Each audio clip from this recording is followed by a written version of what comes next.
I've been trying to train the cat to sit up there while I film. The fact that he's not there right now should give you an idea of how well that's going. You might say it's a bit of a conflict. Conflict is in many ways the glue that holds a story together. Your character's setting and plot don't really make a story unless there's some element of them that leads to conflict. The resolution of the conflict or conflicts within a story is basically what the entire story is about. There are as many ways to create conflict as there are stories out there, but there are some rules that apply pretty much universally when you're writing conflict. So let's talk about how to write better conflict. Unless you don't want to, which would be really kind of ironic. First, let's take a look at the different types of conflict. Probably the most common type, or at least the one that people think of when they think of conflict, is character versus character. In this type of story, the protagonist is directly in conflict with and opposed by the antagonist. The conflict is resolved when the protagonist defeats the antagonist and therefore removes their opposition. What exactly defeating entails varies from story to story, but that's the basis of character versus character conflict. Now, this doesn't necessarily have to be a hero versus villain situation. Inter-character conflict can happen between members of the same family, for example, or within a workplace. In these types of stories, it's not so much a matter of defeating the antagonist as it is just coming to some kind of resolution.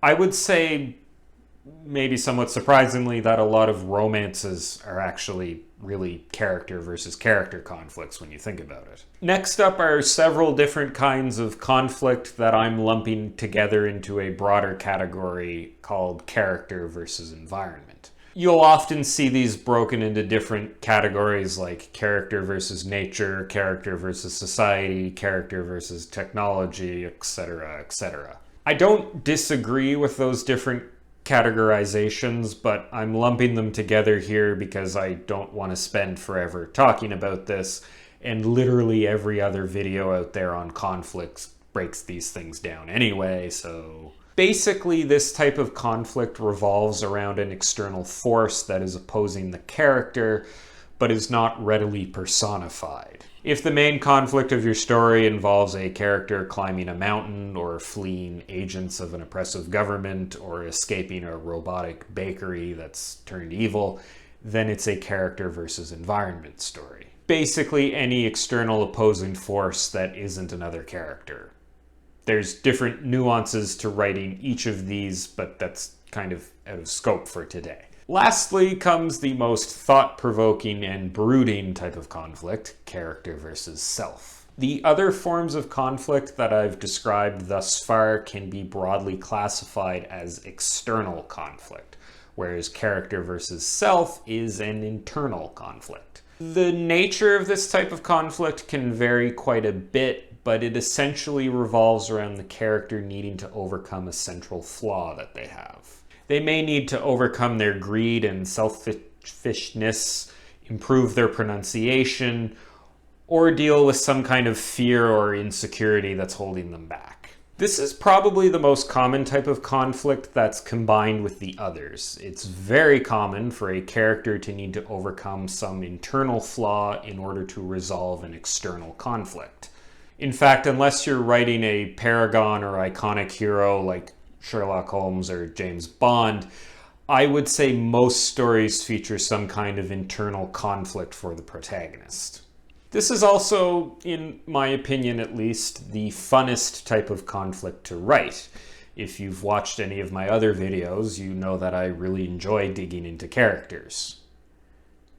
Not like literally digging into them, that's kind of gruesome. Now that we've taken a quick look at the different flavors of conflict, let's get to some advice about how to write better conflict. First off, make sure to link the conflict to the protagonist's goals and motivations.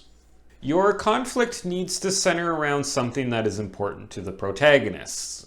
Otherwise, why would they be working so hard to resolve it? Any story with poorly defined character motivations or with characters who act against their established motivations is going to have problems. At the very least, the story will feel disjointed, and it may seem like the characters are taking actions and reacting to events in a way that doesn't seem natural for them. I talked a lot about this in the character motivations video, but it's important to both establish the motivation for your characters and ensure that those motivations tie into the central conflict. Next up, make sure there's more than one conflict in your story. Now, this advice obviously assumes that you're writing something longer like a novel, which is what I tend to focus on here. Short stories probably can get away with having only one conflict, but for something longer, you're going to need more than one. At the most basic level, you can combine an external conflict, either character versus character or character versus environment, with an inner conflict of your main character. This usually takes the form of some kind of flaw that the character must overcome in order to solve the external conflict. I talked about this already, I don't know why I'm talking about it again. Also, for longer works, you will likely have a number of subplots alongside your main plot. Each of these will have their own conflict to resolve. Having more than one conflict in your story will help to add some interest and variety while making the story less one-dimensional. It gives you an opportunity to explore different characters, look at other issues in the setting, and can strengthen your main conflict by providing contrast and emphasis. There will still always be a larger overarching conflict, but it should be supported by other smaller ones as well. Just make sure that any conflict you add has a purpose and a reason for being part of the plot. It should either be directly relevant to the main conflict or somehow tie into the themes of your story. Lastly, remember the conflict part of conflict. That's the entire word, conflict. It's not part of the, why is that written that way? Remember, you can't spell conflict without conflict. Okay, that's the same problem. That's the whole word. You can't, why? This might seem obvious, but if your conflict is too easy to resolve or doesn't put any obstacles in front of your character, then it's going to cause problems. Or rather, it's going to fail to cause problems. You need there to be a compelling reason why your character can't have what they are seeking, something that's not easy to overcome. It needs to be difficult for them to overcome these obstacles in order to achieve what they're after. To create a truly impactful emotional narrative, your characters need to be pushed to the edge when trying to achieve their goals. Fail to do this and your story will lack tension. You always want there to be a little bit of doubt in the reader's mind about whether or not the conflict is going to get resolved, and there should be questions about how it's going to be resolved. You can obviously stray too far in the other direction as well, where you come up with a conflict which has an impossible or unbelievable resolution. So there is definitely a happy middle ground to achieve here. This involves a much deeper discussion into stakes and tension and things like that, but for now, just think about what it is your character wants and all of the reasons that they can't have it. I, for example, would really like this video to end now. Not because I don't enjoy your company, but because I've reached the end of the script I wrote and I don't want this to go on too long because I don't want to spend 12 hours editing it.